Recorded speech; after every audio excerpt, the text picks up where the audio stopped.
नमस्कार, न्यूज और के खास कार्यक्रम चार बड़ी खबर में आपका स्वागत है। मैं हूं आपके साथ रूबी। तो आज की पहली बड़ी खबर में बात होगी दिल्ली की, जहां विधानसभा चुनाव को लेकर जारी सरगर्मी के बीच शनिवार को पूर्व सीएम और आप प्रमुख अरविंद केजरीवाल पर बनी डॉक्यूमेंट्री अनब्रेकेबल की स्क्रीनिंग रोक दी गई है। दूसरी बड़ी खबर में हम बात करेंगे उत्तर प्रदेश की, जहां जल्द ही कर्मचारियों को बड़ी सौगात मिल सकती है, जिसका लाभ राज्य के करीब 8 लाख कर्मचारियों और 4 लाख पेंशनर्स को मिलेगा। वहीं तीसरी बड़ी खबर में जिक्र करेंगे छत्तीसगढ़ का, जहां सरकारी कर्मचारियों पेंशनरों के बाद अब राज्य की विष्णु सरकार ने नगरीय निकाय के पेंशनर्स को बड़ा तोहफा दिया है। वहीं चौथी और आखिरी बड़ी खबर मध्य प्रदेश से है, जहां बैतूल के क्रांतिकारियों पर बनी फिल्म जंगल सत्याग्रह को टैक्स फ्री करने की डिमांड की जा रही है। तो आइए शुरू करते हैं चार बड़ी खबर।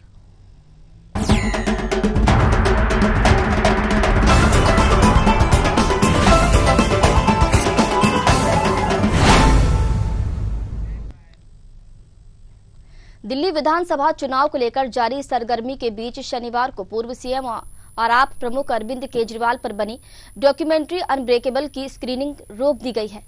तय योजना के मुताबिक डॉक्यूमेंट्री की स्क्रीनिंग दोपहर 12 बजे होनी थी। आम आदमी पार्टी सूत्रों के मुताबिक दिल्ली पुलिस ने आप नेताओं के जेल जाने को लेकर बनी डॉक्यूमेंट्री चलाने पर रोक लगा दी है। वहीं आप नेताओं का आरोप है कि भारतीय जनता पार्टी के कहने पर दिल्ली पुलिस ने डॉक्यूमेंट्री की स्क्रीनिंग पर रोक लगाई है। आप सूत्रों के मुताबिक पुलिस ने डॉक्यूमेंट्री रिलीज न करने को लेकर दिल्ली के थिएटरों के मालिकों को धमकाया है, साथ ही स्क्रीनिंग न करने को कहा। सूत्रों के मुताबिक आम आदमी पार्टी के नेता इस बात पर अड़े हैं कि वो डॉक्यूमेंट्री दिखाएंगे। बीजेपी वाले उनकी आवाज को दबा नहीं सकते। इस डॉक्यूमेंट्री का नाम अनब्रेकेबल है। ये अरविंद केजरीवाल के जेल जाने के दौरान के घटनाक्रम पर बनी है।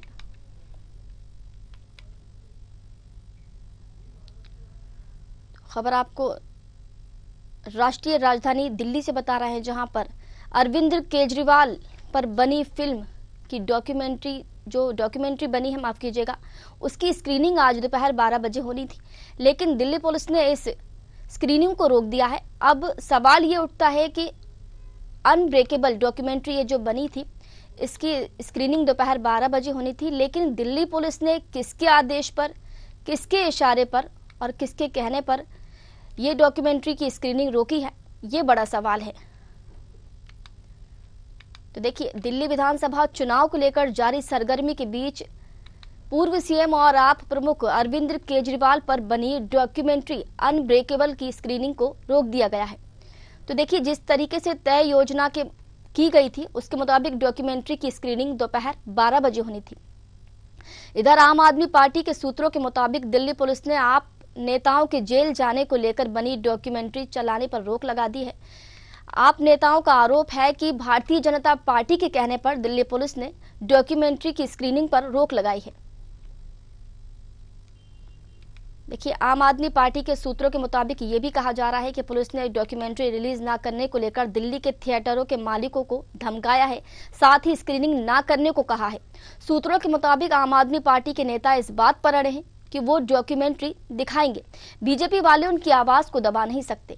इस डॉक्यूमेंट्री का नाम अनब्रेकेबल है। बता दें कि ये अरविंद केजरीवाल के जेल जाने के दौरान के घटनाक्रम पर बनी है। तो देखिए, केजरीवाल पर जो डॉक्यूमेंट्री बनाई गई थी, आज दोपहर उसकी स्क्रीनिंग थी। हालांकि दिल्ली पुलिस ने अब इसकी स्क्रीनिंग पर रोक लगा दी है और इसकी स्क्रीनिंग अब नहीं होगी, जिसको लेकर आपने बीजेपी को घेरा है। कई सवाल यहां पर बीजेपी पर उसने खड़े किए हैं। आम आदमी पार्टी के सूत्रों के मुताबिक ये खबरें आ रही हैं कि बीजेपी के कहने पर ही दिल्ली पुलिस ने ये डॉक्यूमेंट्री की स्क्रीनिंग रोकी है, इस पर रोक लगाई है। तो देखिए, डॉक्यूमेंट्री अनब्रेकेबल, जिसकी स्क्रीनिंग आज दोपहर 12 बजे होनी थी, जिसकी स्क्रीनिंग को अब रोक दिया गया है। तो दिल्ली विधानसभा चुनाव को लेकर जो सरगर्मियां हैं वो दिन ब दिन तेज हैं। बता दें कि 5 फरवरी को यहाँ पर वोटिंग होना है, जबकि 8 फरवरी को नतीजे आएंगे, लेकिन इसके बीच आरोप प्रत्यारोप का खेल जो है वो लगातार जारी है। कभी आम आदमी पार्टी बीजेपी को घेरती है, तो कभी बीजेपी आम आदमी को घेरने की कोशिश करती है, आम आदमी पार्टी को घेरने की कोशिश करती है। और इसी बीच खबरें ये आ रही हैं कि केजरीवाल पर जो फिल्म बनी थी, माफ कीजिएगा, जो डॉक्यूमेंट्री बनी थी अनब्रेकेबल, उस पर दिल्ली पुलिस ने रोक लगा दी है। लेकिन आम आदमी पार्टी का यह आरोप है कि बीजेपी के कहने पर दिल्ली पुलिस ने ये डॉक्यूमेंट्री पर रोक लगाई है, इसकी स्क्रीनिंग पर रोक लगाई है।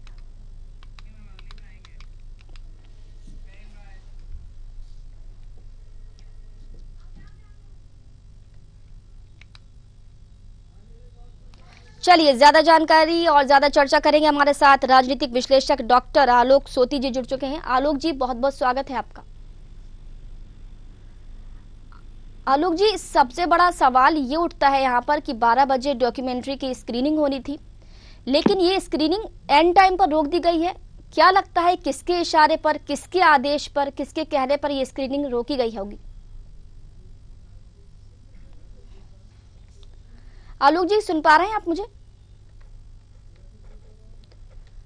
तो देखिए, खबर आपको दिल्ली से बता रहे हैं, जहां पर आम आदमी पार्टी के प्रमुख अरविंद केजरीवाल, उन पर जो डॉक्यूमेंट्री बनाई गई थी उसकी स्क्रीनिंग दोपहर 12 बजे होनी थी, लेकिन दिल्ली पुलिस ने इस स्क्रीनिंग को रोक दिया है। लेकिन आम आदमी पार्टी का आरोप जो है वो सीधे बीजेपी पर उन्होंने लगाया है। चलिए, डॉक्टर आलोक सोती, राजनीतिक विश्लेषक, हमारे साथ जुड़ चुके हैं। आलोक जी, बहुत बहुत स्वागत है आपका। बहुत बहुत धन्यवाद। आलोक जी, स्क्रीनिंग आज दोपहर 12 बजे होनी थी डॉक्यूमेंट्री की, लेकिन सवाल यहाँ पर यह उठता है कि एंड टाइम पर स्क्रीनिंग रोक दी गई है। क्या लगता है आपको, किसके आदेश के मुताबिक, किसके इशारे पर, किसके कहने पर यह स्क्रीनिंग रोकी गई होगी? देखिए, केजरीवाल साहब जो है बेल पे बाहर हैं, अपना प्रचार प्रसार कर रहे हैं। जब भी आदमी जमानत पे बाहर आता है तो कोर्ट कोई ना कोई उसका तमाम कंडीशंस लगा दी जाती हैं, और जैसा कि बताया जा रहा है कि ये जो अनब्रेकेबल फिल्म है, डॉक्यूमेंट्री फिल्म है, ये उनके जेल जाने की कहानी पे आधारित है। इसलिए एहतियात के तौर पे ध्यान देते हुए कहा जा रहा है कि दिल्ली पुलिस ने जो है इसके प्रसारण पे रोक लगाई है।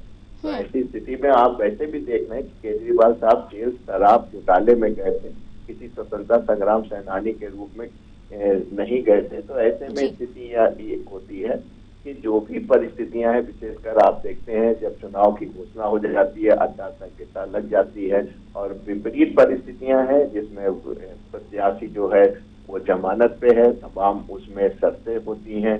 ऐसी स्थिति में अगर कोई फिल्म आ रही है, उन पे आधारित है, तो जाहिर सी बात है कानून व्यवस्था पे प्रश्न उठता है, इसलिए वो इस तरीके की कार्रवाई करते हैं। लेकिन आलोक जी, यहाँ आम आदमी पार्टी का सीधे तौर पर आरोप है कि बीजेपी के कहने पर ऐसा किया गया है। देखिए, बीजेपी के कहने पर ऐसा नहीं हो सकता। हाँ, हो सकता है कि बीजेपी के कार्यकर्ताओं ने या बीजेपी के तरफ से एक शिकायत दिल्ली पुलिस प्रशासन को की गई होगी, उसको देखते हुए दिल्ली पुलिस ने इस प्रकार की कोई उचित कदम उठाया होगा। विधि संबंधी ही सारे काम होते हैं, विधि के अगेंस्ट या कानून के अगेंस्ट ना दिल्ली पुलिस काम कर सकती है, ना कोई प्रशासन काम कर सकता है। लेकिन आम आदमी पार्टी के जो नेता हैं आलोक जी, उनका कहना है साफ तौर पर कि हम इसकी स्क्रीनिंग जो है वो दिखाकर रहेंगे। वो अड़े हैं उस जिद पर। क्या लगता है, इतनी सुरक्षा के बीच और ये मनाही के बीच ऐसा हो पाएगा? देखिए, ये तो इस समय जो है चुनाव प्रचार का समय है। इस तरीके के छोटे छोटे इशू उठेंगे जिसको बड़ा बनाने की कोशिश की जाएगी। आपके कार्यकर्ता चाहेंगे कि छोटी जगह सरकार कोई रोक रही है, प्रशासन उसको रोक रहा है, कानून व्यवस्था उसको रोक रही है, तो उसके खिलाफ जो है आवाज उठा के अपने को सौहार्द, अपने संगठन की शक्ति को दिखाना। लेकिन जहां तक सवाल अगर कानून का है, विधि का है, कोर्ट का है, तो ऐसे में इसको बहुत बड़ा इशू नहीं बनाना चाहिए, क्योंकि हो सकता है कि आगे आने वाले समय में बैकफायर होकर। अभी तो आप देख रहे हैं केवल पुलिस के द्वारा जिस पर रोक लगाई जा रही है। अगर मान लीजिए कोई व्यक्ति है वो कोर्ट चला जाता है और कोर्ट के द्वारा इसमें रोक लगा दी जाएगी, तो इसका स्क्रीनिंग करना और भी संभव नहीं होगा। ठीक है आलोक जी, बहुत बहुत शुक्रिया चर्चा के लिए।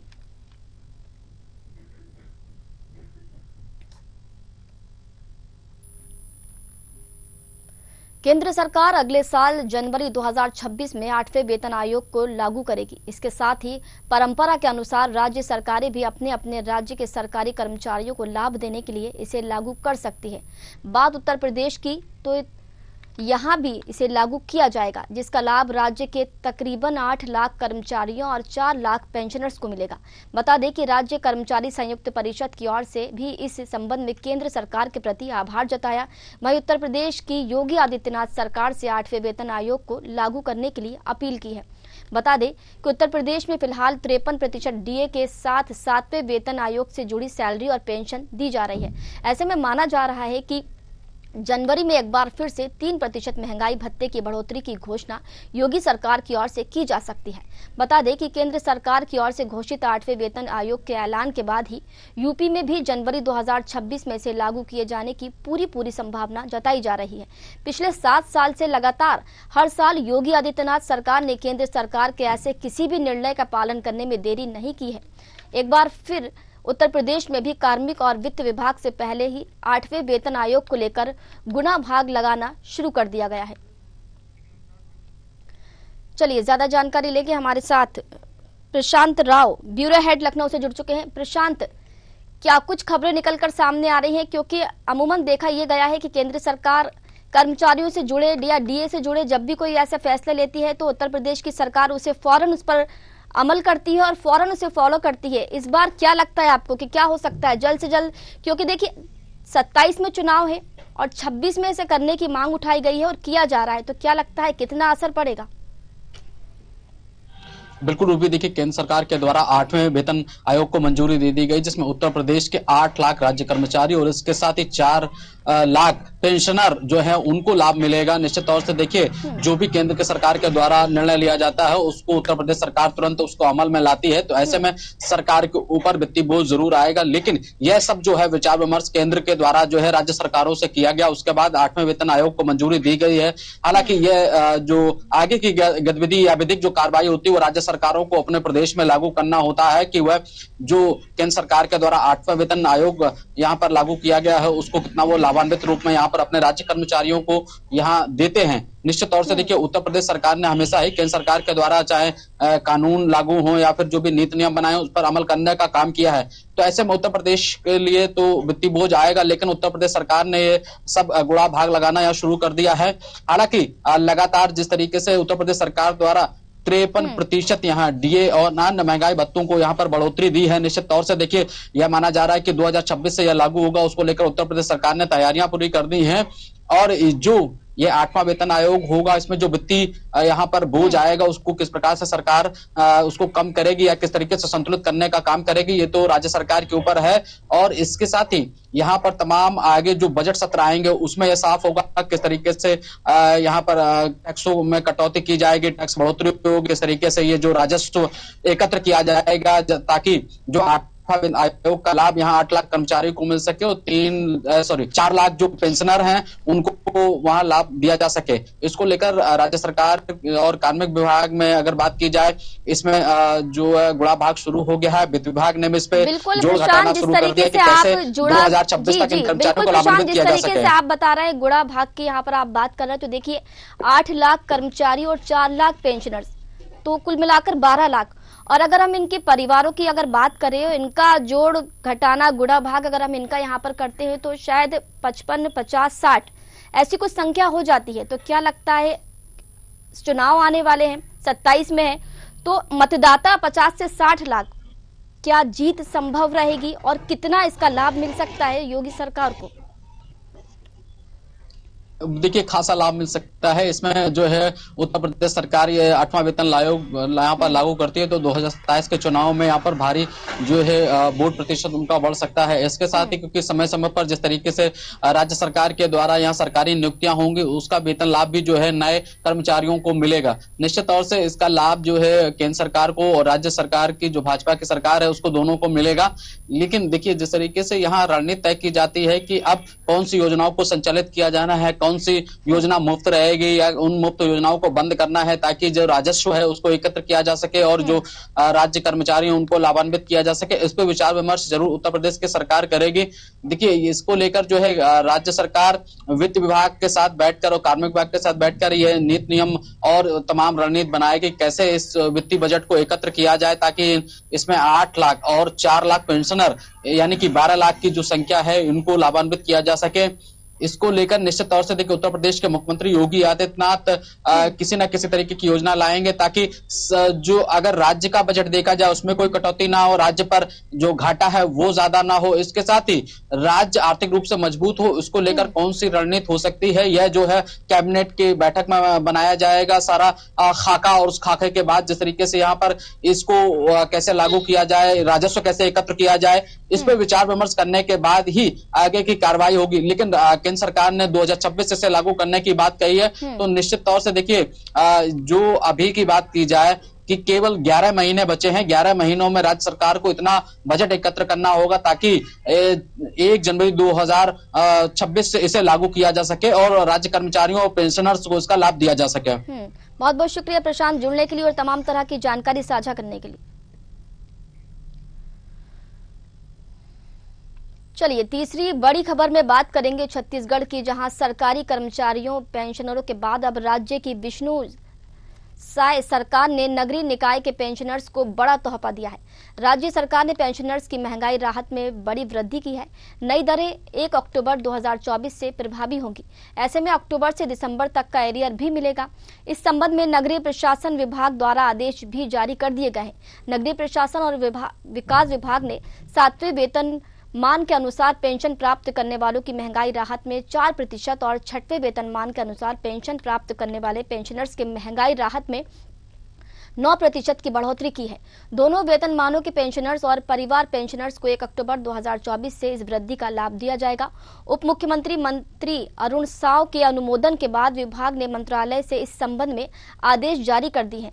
राज्य शासन द्वारा महंगाई राहत में बढ़ोतरी के बाद 7वें वेतनमान और 6वें वेतनमान के पेंशनर्स का महंगाई राहत क्रमशः 50% और 239% हो जाएगा। वर्तमान में 7वें वेतनमान के पेंशनर्स को 46% और 6वें वेतनमान के पेंशनर्स को 230% महंगाई राहत दी जा रही है। चलिए ज्यादा जानकारी लेंगे, हमारे साथ रायपुर से संवाददाता प्रवीण मनहर जुड़ चुके हैं। प्रवीण, एक बड़ी सौगात छत्तीसगढ़ के पेंशनर्स को दी जा रही है, क्या कुछ जानकारी निकलकर सामने आ रही है? देखिए रूबी, निश्चित तौर पे अगर हम बात करें महंगाई को देखते हुए सरकार ने बड़ा फैसला लिया है।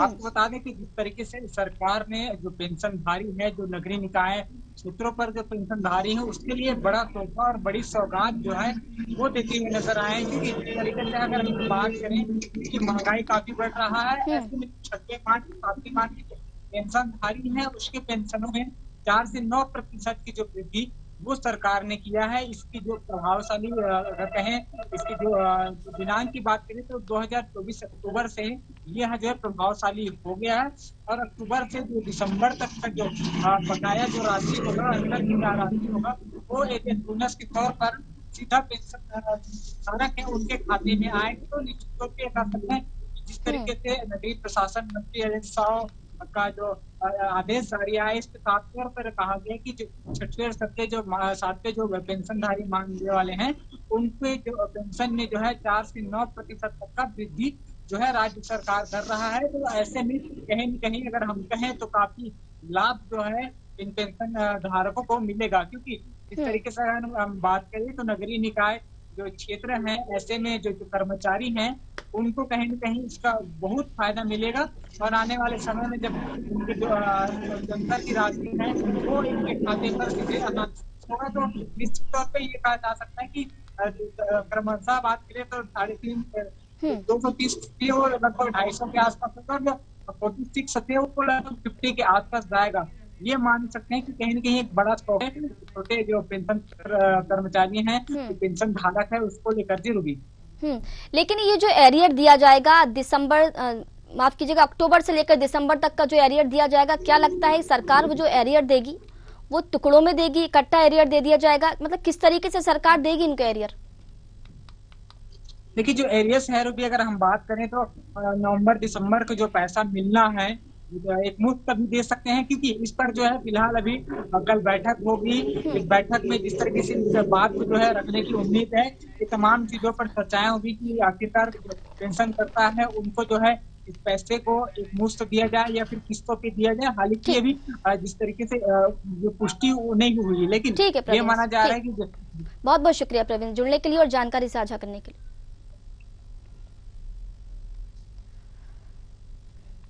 चौथी और आखिरी बड़ी खबर में बात करेंगे मध्य प्रदेश की, जहां पूर्व सीएम और कांग्रेस के राज्यसभा सांसद दिग्विजय सिंह ने इन दिनों जंगल सत्याग्रह को लेकर वो इन दिनों एक्टिव दिख रहे हैं। बैतूल जिले के क्रांतिकारियों पर बनी इस फिल्म की वो स्पेशल स्क्रीनिंग भी करा चुके हैं, जिसमें उन्होंने कांग्रेस के साथ साथ भाजपा के सभी विधायकों मंत्रियों को भी फिल्म देखने के लिए आमंत्रित किया था।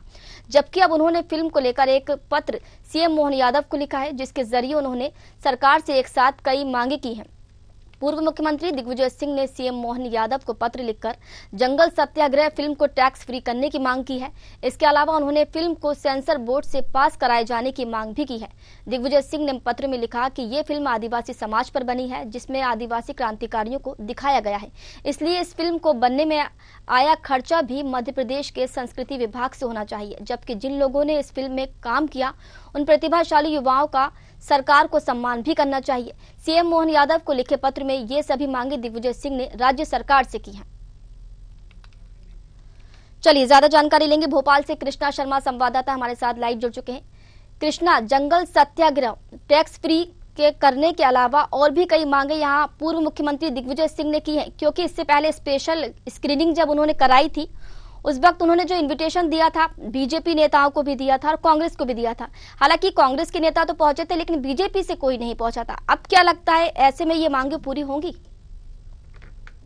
बिल्कुल, देखिए, आदिवासियों के आधारित यह फिल्म है और स्पेशल स्क्रीनिंग विधानसभा में की गई थी और दिग्विजय सिंह ने सभी पक्षों में, चाहे वो बीजेपी हो चाहे अन्य पार्टी के नेताओं को भी बुलाया था। निश्चित रूप से जिस तरह से बैतूल में जो जंगल सत्याग्रह के ऊपर ये फिल्म बनी है, उसको मुख्यमंत्री को पत्र लिखकर टैक्स फ्री करने की मांग की है, क्योंकि जो इसमें बजट आया है वो कहीं ना कहीं ज्यादा बजट है और आदिवासियों ने किस तरह से इस फिल्म को बनाया है वो देखने लायक है। निश्चित रूप से ये दिग्विजय सिंह की मांग है, उन्होंने पत्र लिख के मांग की है।